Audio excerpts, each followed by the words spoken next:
मजे में? ओके मजे में, तो फिर एक स्माइल कीजिए ना। अरे ये नहीं, वो क्यूट वाला। Okay thanks. चलो देखते हैं फिर आज की वीडियो में जो हम पढ़ने वाले हैं महाराष्ट्र स्टेट बोर्ड के क्लास 10th का ज्योमेट्री चल रहा है, जिसमें हम सर्कल पढ़ेंगे। सर्कल का सेकंड एक्सरसाइज जो है, कह सकते हो आप 3.2 है।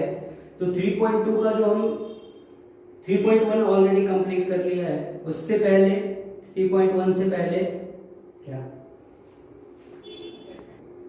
कर दिए?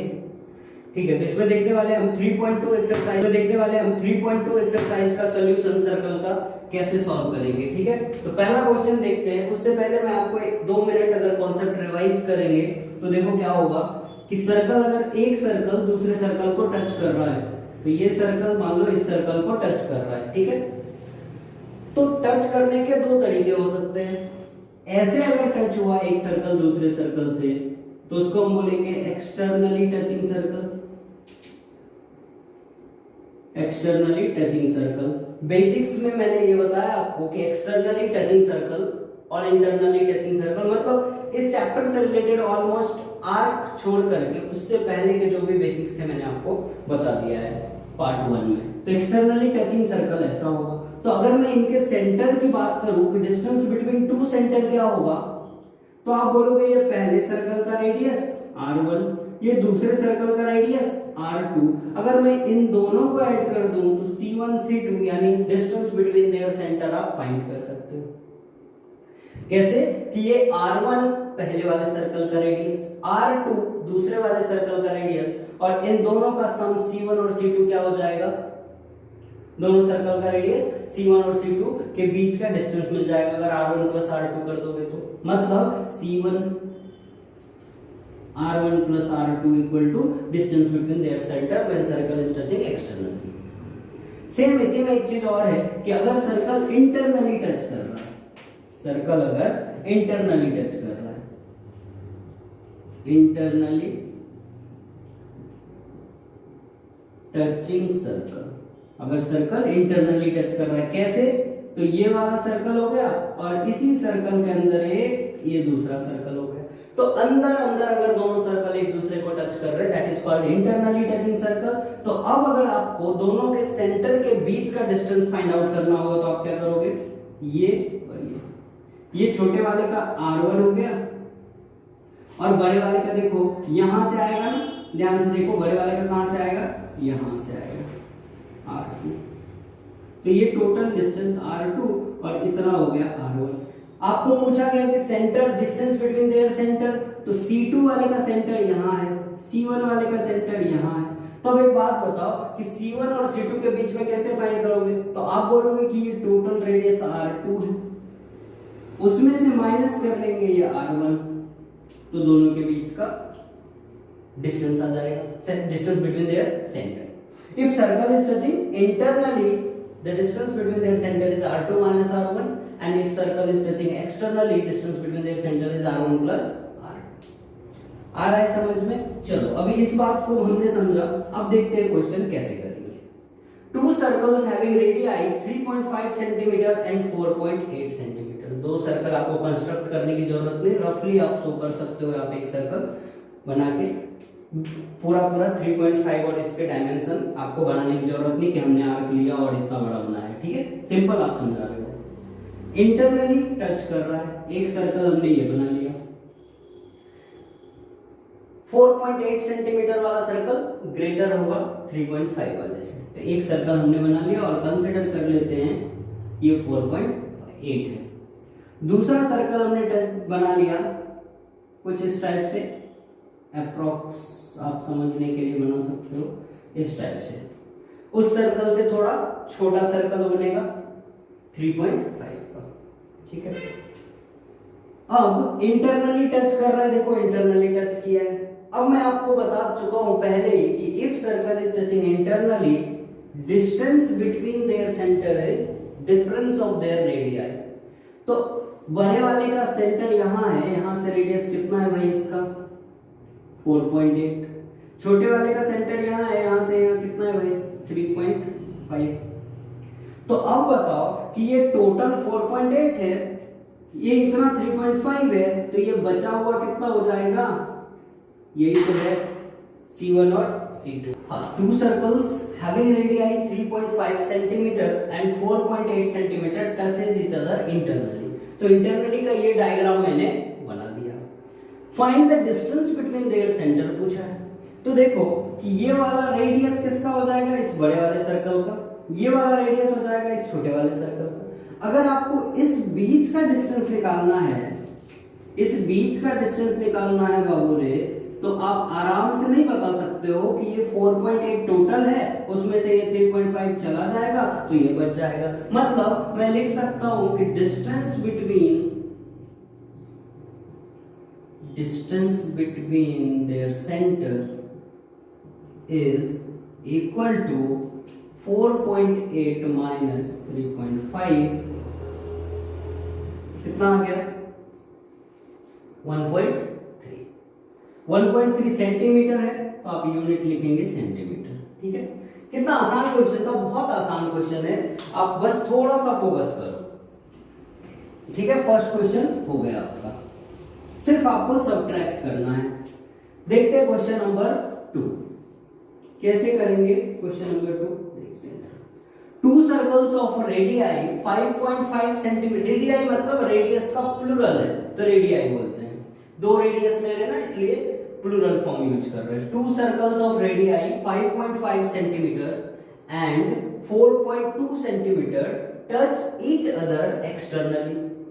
अब इस क्वेश्चन में दिया है कि जो सर्कल है वो दोनों एक दूसरे को कैसे टच कर रहे हैं, एक्सटर्नली।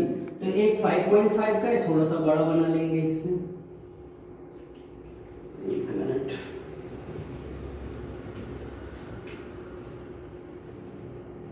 एक सर्कल और कुछ इस टाइप से मान लीजिए ये दूसरा सर्कल है। ठीक है, दो सर्कल एक दूसरे को क्या कर रहे हैं, टच कर रहे हैं, कैसे, एक्सटर्नली। तो ये मैंने मान लो कि सर्कल एग्जैक्ट नहीं बन रहा है हाथ से, फ्री हैंड से, तो दो सर्कल एक दूसरे को कैसे टच कर रहे हैं, एक्सटर्नली। तो ये वाले का यानी फर्स्ट वाले एक सर्कल का जो रेडियस है R1 मान लेते हैं, वो कितना है 4 छोटा है तो थोड़ा सा दिखा देते हैं 4.2 छोटा। दूसरे वाले सर्कल का जो रेडियस है वो कितना है 5.5 सेंटीमीटर। ये है C1 पहला और ये R2, ये C2। C1 C2 सेंटर 1 और सेंटर 2 सर्कल का। Find the distance between their centre. कितना आसान क्वेश्चन है, आप भी बता सकते हो कि C1 प्लस C2 कैसे होगा, जब ये R1 और R2 को ऐड कर देंगे। So distance between their center equal to R1 plus R2। तो क्या हो जाएगा R1 plus R2, 4.2 plus 5.5, दोनों को ऐड करोगे तो 9.75 plus 2 7। डेसिमल का कई बच्चों को प्रॉब्लम होता है, एडिशन नहीं आता, आप सिंपल ऐसा रखो 4.2 5.5, डेसिमल हमेशा सामने रखो एक दूसरे के। 5 plus 2 7, 5 plus 4 9। नॉर्मल एडिशन करो और डेसिमल जहां है वहां तो रहेगा, कोई फर्क नहीं पड़ता। 9.7 क्या हो गया सेंटीमीटर। सेकंड क्वेश्चन भी इजीली कंप्लीट हो गया। देखते हैं next third question. Number third है, ये कंस्ट्रक्शन का क्वेश्चन है, मैं आपको बताता हूं। ड्रॉ बोला है ना इसने, draw figure. If radii of two circles are 4 centimeter and 2.8 centimeter, draw figure of these circle touching each other externally or internally। मतलब ये दो रेडियस यूज करके आपको दो सर्कल बनाने हैं, पहला जो एक्सटर्नली टच करे और दूसरा जो इंटरनली टच करे।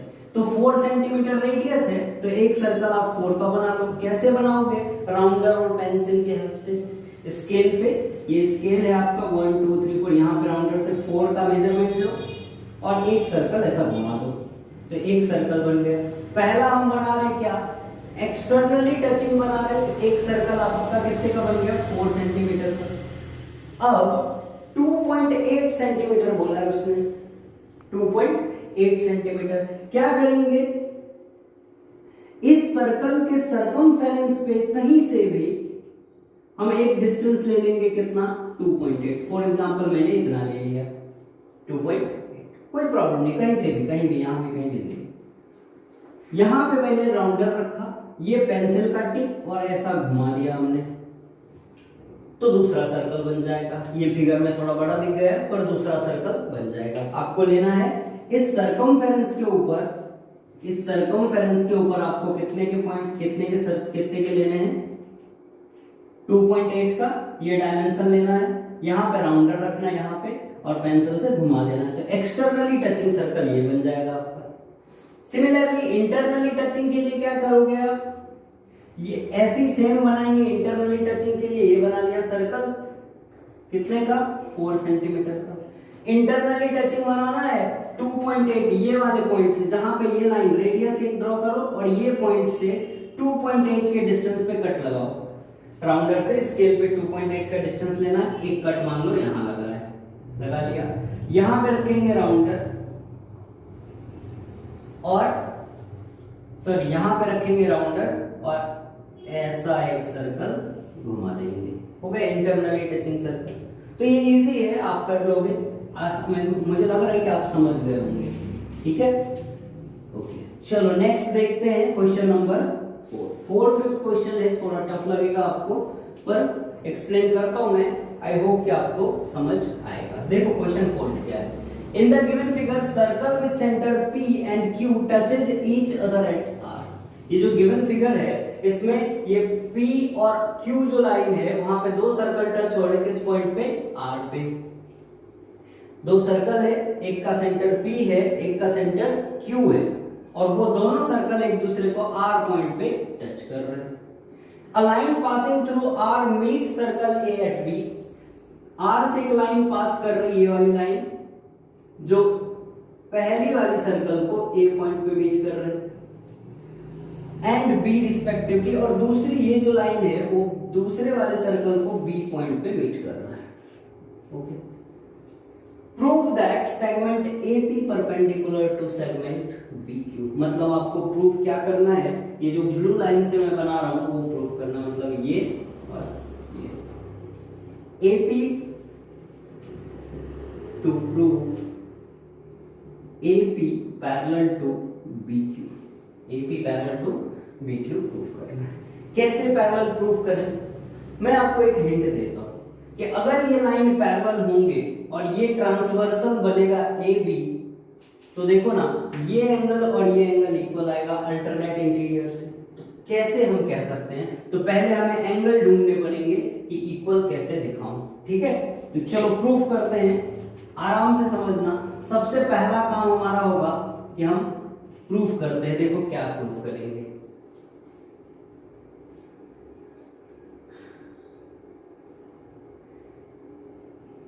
इस ट्राइंगल में देखो PAR में, तो मैं लिखता हूं यहां पे इन ट्राइंगल APR लिखूं, एक ही बात है, APR।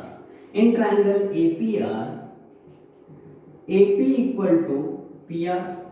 देख लो इन ट्राइंगल APR में AP PR के बराबर होगा। क्यों बराबर होगा, क्योंकि रेडियस ऑफ सेम सर्कल। तो मैं यहां पे लिखता हूं radii of same circle.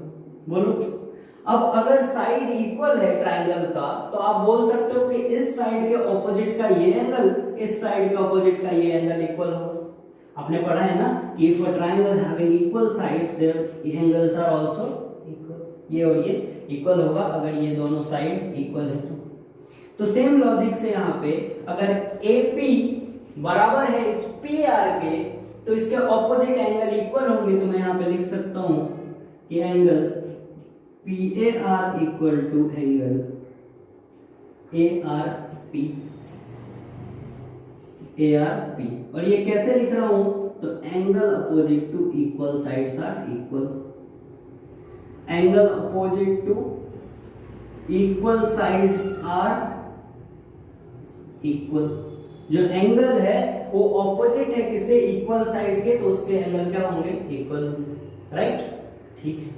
Same काम हम यहां करने वाले हैं इस ट्राइंगल में, तो फिर से लिखेंगे in triangle BQR, in triangle BQR, BQ equal to QR। BQ equal to QR। अब इस BQ के सामने ये एंगल है और QR के सामने ये एंगल है, तो मैं फिर से वही लिखूंगा। और ये भी कैसे, radii of same circle, radii of same circle. और दूसरा वाला जो है क्या है, वो एंगल PAR, सॉरी इस बार ये एंगल लेना पड़ेगा अपने को, QBR equal to QRB। QRB triangle का साइड इक्वल है तो ऑपोजिट एंगल भी इक्वल होंगे। फिर से लिखेंगे यहाँ पे रीजन, रीजन मोस्ट इंपॉर्टेंट है ब्रैकेट में, angle opposite to equal sides are equal, angle opposite to equal sides are equal. ठीक है, ये हो गया। अब एक बात बताओ, इसको ये लिख दिया मैंने, दोनों ट्राइंगल से हमने एंगल फाइंड कर लिया, मतलब हमारे पास ये चारों एंगल का इंफॉर्मेशन आ गया। अब एक बात बताओ, कहीं पे भी दो लाइन एक दूसरे को क्रॉस में कट करे तो आप बोलते हो ना ये एंगल और ये एंगल इक्वल होगा, कैसे, वर्टिकली अपोजिट एंगल से। तो क्या यहां पर मैं बोल सकता हूं कि ARP ये वाला एंगल और QRB इक्वल होगा वर्टिकली अपोजिट से, तो angle ARP equal to angle QRB, कैसे, vertically opposite angle, vertically opposite angle. अभी अगर इक्वेशन आप नाम दोगे तो इसको इक्वेशन 1, ये वाले को इक्वेशन 2 और दिस वन इज इक्वेशन 3। तो 1, 2 और 3 इन तीनों इक्वेशन से आप एक चीज देखो ध्यान से, ये इसके बराबर है, ये वाला इसके बराबर है वर्टिकली अपोजिट से, और ये इसके बराबर है एंगल अपोजिट इक्वल साइड से। तो मैं यहाँ पे ये बोल सकता हूं कि from 1, 2 and 3 equation angle PAR, क्योंकि ये सारे एंगल आपस में बराबर हो गए, चारों एंगल, तो अभी ये लास्ट वाले को मैं बोल सकता हूं कि जो PAR होगा वो QBR के बराबर होगा, जो PAR होगा वो QBR के बराबर होगा, तो PAR बराबर हो गया QBR के। अब एक बात बताओ कि जब PAR बराबर हो गया QBR के, तो ये दोनों कौन से एंगल होंगे, अल्टरनेट इंटीरियर एंगल, बराबर ना, ये ट्रांसवर्सल है, उसके दोनों तरफ ये एंगल इक्वल बन रहा है, तो मतलब ये लाइन और ये लाइन पैरेलल होंगे।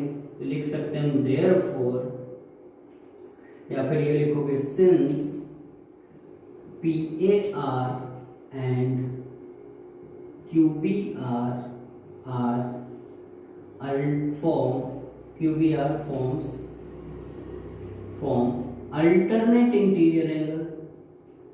alternate interior angle, therefore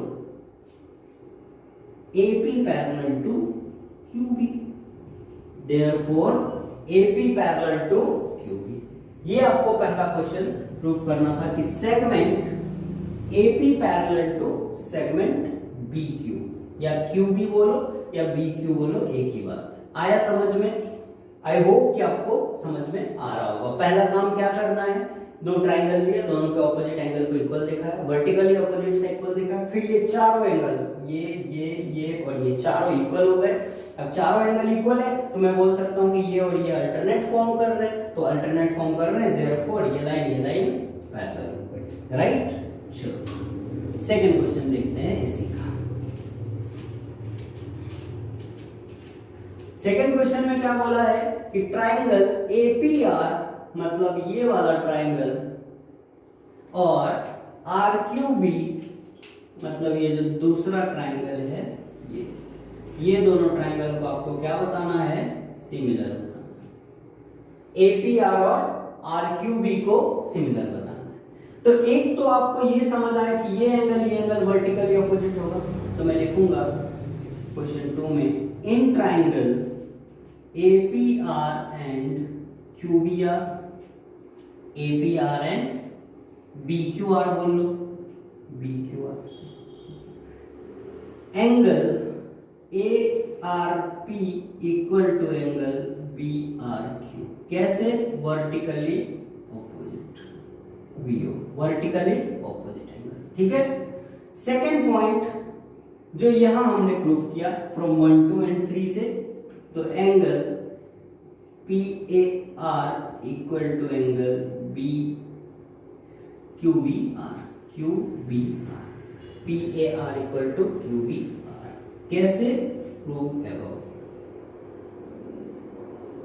ठीक है, प्रूव एबव पहले हमने प्रूव कर चुका है। तो हम दो एंगल इक्वल हो गए, तो मैं बोल सकता हूं कि by angle angle similarity, by angle angle similarity triangle APR similar to triangle BQR, APR similar to BQR। Second question भी हो गया आपको। आसान है यार, बहुत ज्यादा टफ नहीं है। ठीक है, थोड़ा ध्यान देने की जरूरत है। तो आई होप कि समझ में आ रहा होगा। आ रहा है तो लाइक सब्सक्राइब कर सकते हैं। ये हो गया। Next, find RQB। ये RQB है, पूछा है आपसे।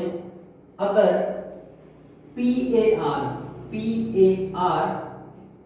35 है तो अभी हमने ऊपर कितने सारे प्रूफ किए, उन सारे प्रूफ से हमें ये पता चला कि जितना PAR होगा उतना ये होगा। तो लिखेंगे we have proved above angle PAR equal to angle QBR। So if PAR equal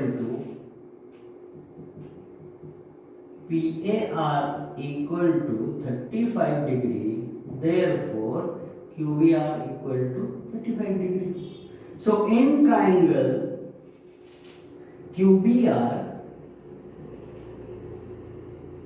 angle QRB plus angle QBR plus angle RQB, ये तीनों एंगल का सम कितना हो जाएगा? 180 डिग्री। कैसे? Bye angle sum property. कैसे हो जाएगा? Bye angle sum property. QRB कितना है आपके पास? नहीं पता। QBR कितना है? 35 degree plus RQB equal to 180 degree, RQB equal to 180 degree. अब एक बात बताओ कि ये एंगल और ये एंगल इक्वल है, अभी जस्ट हमने देखा है ऊपर, तो इन दोनों को सेम एंगल लिख सकता हूं। यहां पे लिखेंगे since QRB equal to RQB, therefore QRB क्या पूछा है आपसे? RQB पूछा है ना, उसको रिप्लेस करो। इसको रिप्लेस कर दिया, QRB को क्या कर दिया? RQB कर दिया। RQB plus 35 plus RQB equal to 180 degree. ये 35 प्लस है, उस तरफ जाके माइनस हो जाएगा, और RQB plus RQB 2 into RQB 180 minus 35। सो 2 टाइम्स RQB क्या हो जाएगा? 10 में से 5 गया 5, 7 में से 3 गया 4, और यहां बच जाएगा कितना? 145 आ गया। सो RQB क्या हो जाएगा? RQB equal to 145 divide by 2, मतलब 72.5 डिग्री। तो ये एंगल कितना आ जाएगा? RQB equal to 72.5 degree. आया समझ में? क्या किया? सबसे पहले जो एंगल फाइंड करने को बोला उसको दूसरे एंगल से रिलेट किया, 35 डिग्री गिवन था। ट्रायंगल सम प्रॉपर्टी लगाया। ट्रायंगल सम प्रॉपर्टी लगाने के बाद QRB को रिप्लेस किया RQB से, क्योंकि दोनों इक्वल है, ऊपर हमने सब कर रखा है। RQB plus 35 plus RQB equal to 180, 2 RQB equal to 180 minus 35, RQB equal to हो गया 145/2, मतलब 72. ये क्वेश्चन हो गया आपका कंप्लीट। ठीक है, लास्ट क्वेश्चन इस एक्सरसाइज का देखते हैं, क्वेश्चन नंबर 5 आ रहा है समझ में?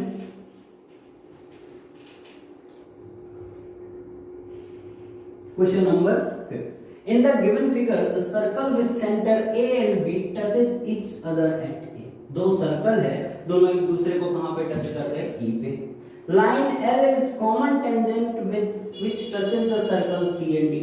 ये जो लाइन दोनों के बीच में कॉमन टेंजेंट है वो कहां पे टच कर रहा है? सी पे फर्स्ट सर्कल को और डी पे सेकंड सर्कल को। Find the length of segment CD। ये जो लेंथ है उसका सेगमेंट CD का लेंथ फाइंड करना है। मतलब ये जो टोटल टेंजेंट है उस टेंजेंट का कितना ही सेगमेंट है जो CD है उसकी लेंथ आपको फाइंड आउट करनी है। If the radii of circle are 4 and 6। Diagram को थोड़ा करेक्ट कर रहा हूं, देखो ये रेडियस कितना है? 4 है और 6 है। तो अगर मैंने एक लाइन ज्वाइन करी यहां से यहां तक, अगर मैंने एक लाइन ज्वाइन करी यहां से यहां तक, तो ये कितना हो जाएगा? 4 और ये कितना हो जाएगा? 6। क्लियर है? ठीक। अगर इस लाइन को मैं यहां से ज्वाइन कर रहा हूं और इस लाइन को यहां से ज्वाइन कर रहा हूं, देखो ध्यान से, और तो ये भी रेडियस होगा, कितना होगा? 4। ये भी रेडियस है, कितना होगा? 6। इस लाइन, ये जो CD है, ध्यान से देखना डायग्राम में, तुम्हें थोड़ा समझ कम आ सकता है अगर ध्यान से नहीं देखोगे तो। ये जो CD है इंक्लाइंड है, तो CD के पैरेलल अगर एक लाइन मैंने ड्रॉ करी कुछ इस टाइप का, देखो जरा ध्यान से, तो तुम्हें कुछ समझ आ रहा है क्या? CD के पैरेलल मैंने एक लाइन ड्रॉ की, कर दिया। अब आपको ये जो ACDB है वो क्या दिख रहा है? यहां पे एक ट्रायंगल बनता हुआ दिख रहा है, ये ट्रायंगल जिसको मैं डार्क कर रहा हूं, ये ट्रायंगल, और जो कि है राइट एंगल ट्रायंगल। बिल्कुल, जो कौन सा ट्रायंगल है? Right angle triangle. अब एक बात बताओ कि ये अगर 4 है, ये टोटल 6 है, तो ये बचा हुआ कितना हो जाएगा? 2 होगा। ये 4 है, ये 6 है, तो ये टोटल डिस्टेंस कितना हो गया? 10। तो क्या आपको पूछा है उसने find the length of CD, तो अगर मैं ये वाली लेंथ निकाल लूं तो ये सेम CD के बराबर हो जाएगा। तो अगर मैंने इसको नाम दिया, मान लो E यहां पे है, इसका नाम F दे देते हैं, F। तो आप ABF ट्राइंगल में पाइथागोरस लगा सकते हैं क्या? तो लिखेंगे इन ट्राइंगल ABF क्या हो जाएगा? ये बेस, ये परपेंडिकुलर, सॉरी एडजेसेंट और ऑपोजिट। तो 4 + 6 10 का स्क्वायर पूरा लिख देता हूं मैं, AB का स्क्वायर प्लस BF का स्क्वायर इक्वल टू AF का स्क्वायर। AB कितना है? 10, तो इसका स्क्वायर। BF कितना है? 2, तो इसका स्क्वायर। AF कितना है? नहीं पता। 10 का स्क्वायर 100, 2 का स्क्वायर 4 इक्वल टू AF का स्क्वायर। AF क्या हो जाएगा? AF 104 का root under. AF equal to हो गया 104 को क्या लिख सकते हैं हम? 104 को फैक्टर कर लो, क्या लिख सकते हैं? 52, 2 से 26, 2 से 30, तो क्या लिख सकते हैं? 2 into 2 into 2 into 30, 52, 26, 30। तो ये क्या आ जाएगा? दो 2 में से एक 2 बाहर आया, रूट अंडर 26। तो ये आ गया AF की वैल्यू। अब जो ये AF है वो पैरेलल है किसके? CF। तो यहां तो लिखेंगे we have drawn CF, sorry AF parallel to CD, therefore CD and equal to CD, therefore CD equal to 2 root under 26 centimetre. यहां पे बस आपको लिखना क्या है?